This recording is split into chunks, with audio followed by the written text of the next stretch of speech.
বৃহস্পতিবার থেকে অগাস্ট মাস শুরু হচ্ছে। এই মাসে 13 দিন বন্ধ থাকবে ব্যাংক।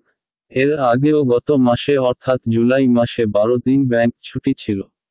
এই মাসে স্বাধীনতা দিবস, রাখি বন্ধন এবং অন্যান্য দিন উপলক্ষে মোট 13 দিন ব্যাংকগুলি বন্ধ থাকতে চলেছে। তাই আপনাদের ব্যাংকিং আগেভাগেই সেরে ফেলা ভালো। তবে আগে কবে কবে ছুটি পড়ছে সেই দিনগুলো দেখে নিন। এই রাজ্যগুলিতে অগস্টে টানা 3 দিন ব্যাংক বন্ধ।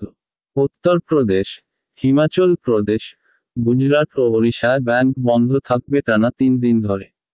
এর পাশাপাশি ছত্তিশগড় রাজ্য, ঝাড়খণ্ড, চণ্ডীগড়, বাংলা, বিহার, মেঘালয়ে ব্যাংক ছুটি থাকবে 3 দিন।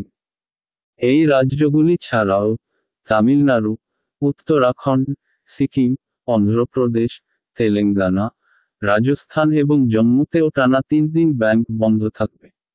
কারণ দেখুন 24 অগাস্ট মাসের চতুর্থ শনিবার, যেখানে 25শে অগাস্ট রবিবার ছুটির দিন হবে।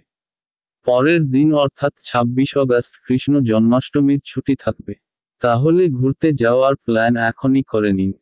এই অগাস্ট মাসে 6টি সাপ্তাহিক ব্যাংক ছুটি থাকবে। 4 অগাস্ট রবিবার সাপ্তাহিক ছুটি। 10 অগাস্ট মাসের দ্বিতীয় শনিবার। 11 অগাস্ট রবিবার সাপ্তাহিক ছুটি। 18 অগাস্ট রবিবার সাপ্তাহিক ছুটি। 24 অগাস্ট মাসের চতুর্থ শনিবার। 25 অগাস্ট রবিবার সাপ্তাহিক ছুটি।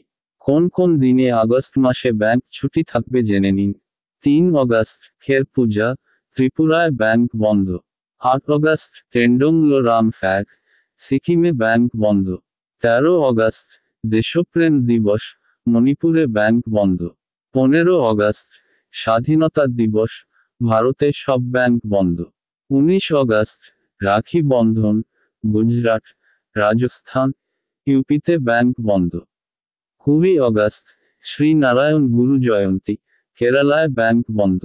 26 অগাস্ট কৃষ্ণ জন্মাষ্টমী, প্রায় সব রাজ্যের ব্যাংক বন্ধ।